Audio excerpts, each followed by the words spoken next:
June 4ஆம் தேதி தொடங்கி 100 நாட்களுக்கு கோவையில் ஒரு சம்பவம் செய்ய காத்திருப்பதாக பாஜக மாநில தலைவர் அண்ணாமலை பரபரப்பு தகவலை வெளியிட்டுள்ளார்.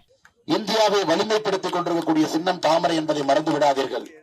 பாரத பிரதமர் நரேந்திர மோடியின் சின்னம் தாமரை என்பதை மறந்து விடாதீர்கள்.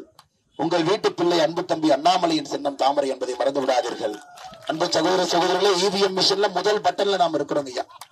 தாய்மார்கள் இருக்கிறீங்க, குழந்தைகளுடைய எதிர்காலத்திற்கு நம்முடைய சின்னம் தாமரை என்பதை மறந்து விடாதீர்கள். மற்றபடி உங்களுக்கு தெரியும், நாம் சில விஷயத்திலே கடுமையாக இருக்கின்றோம். போதையை பொறுத்தவரை மிக மிக கடுமையாக நாம் இருக்கின்றோம். ஜூன் 4ஆம் தேதியிலிருந்து 100 நாள் முடிவதற்குள்ள கோயம்புத்தூருக்கு நார்கோட்டிக்ஸ் கண்ட்ரோல் பியூரோ, அதாவது போதை தடுப்பு பிரிவு மத்திய அரசுடைய அலுவலகம் கோயம்புத்தூரில் திறக்கப்படும். அது எந்த மாற்று கருத்தும் இல்லை. இது போன்ற மிக கடுமையாக சமூக விரோதிகள் மீது ஒரு கட்சி இருக்க முடியும் என்றால் அது பாரதிய ஜனதா கட்சி மட்டும்தான். ஏன்னா மித்த கட்சி எல்லாம் பாத்தீங்கன்னா நீங்க சமூக விரோதிகள் கலந்திருக்கிறாங்க. சமூக விரோதிகளுக்கும் கட்சிகளுக்கும் வித்தியாசம் இல்லாம திராவிட முன்னேற்ற கழகம் இருக்கிறது.